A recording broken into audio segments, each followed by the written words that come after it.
don't do any action without first asking this question, what would Jesus do? Within Christian communities, there was a really popular phrase that came about, and it's actually based on a book called In His Steps by Charles Sheldon. That book tells a story of a church minister where he challenges his congregation and he says to them, for one whole year, don't do any action without first asking this question, what would Jesus do? And it had such a profound effect on people. This book was taught and translated and shared all over the world because it had such a profound way of making people self-reflect. And the Guru is asking you constantly to self-reflect. Ask yourself this question, how does my Guru nature respond to this moment? How does the Guru within me want me to act? What are the higher values? What are the higher qualities that I can display in this moment?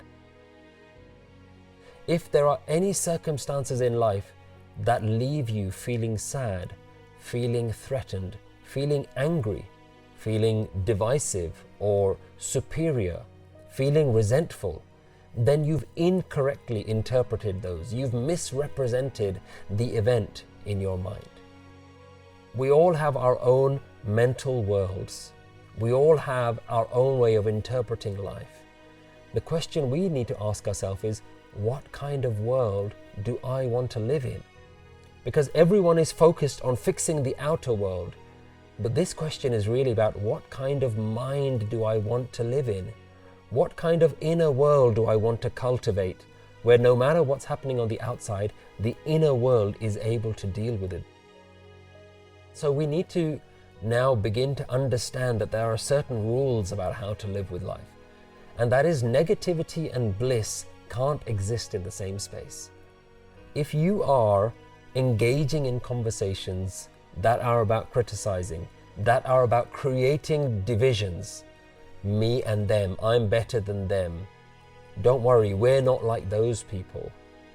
As soon as you create those, you're creating falsehood. You're creating a false narrative in your mind that there is a separation in the world, that there are differences, and you're forgetting the underpinning truth. The underlying truth is an essence. It's beyond all forms. If you reinterpret every moment through this eternal truth of oneness, then you will reside in bliss, because bliss lives with that ultimate truth. Joy now becomes a way of you testing yourself. Am I in positivity, or have I gone into the falsehood? Have I gone into the negative way of looking at life? Have I gone into the temporary ego way of looking at life, of interpreting the world through the lens of my own ego? And the Guru is saying, use joy, bliss as your test, to constantly test yourself. Does your bliss last, or does it fall? Do you fall back into negativity? Do you unconsciously fall back into your old ways, into your ego? And the question you have to ask yourself is, are you ready to live like this? Are you ready to feel this bliss at all times? Or do you quite like that negativity? Because if you like it, if you like feeling superior by putting someone else down, if you like interpreting the world as good or bad, then don't be surprised when sometimes you feel good, but sometimes you're going to feel bad. Don't be surprised that you've jumped onto this roller coaster that has its ups and its downs. What kind of inner world do you want to live in? Because you're not here to live out your fantasies. You're here to look at life in a different way, because you can't control the outside world, but you can retrain your mind.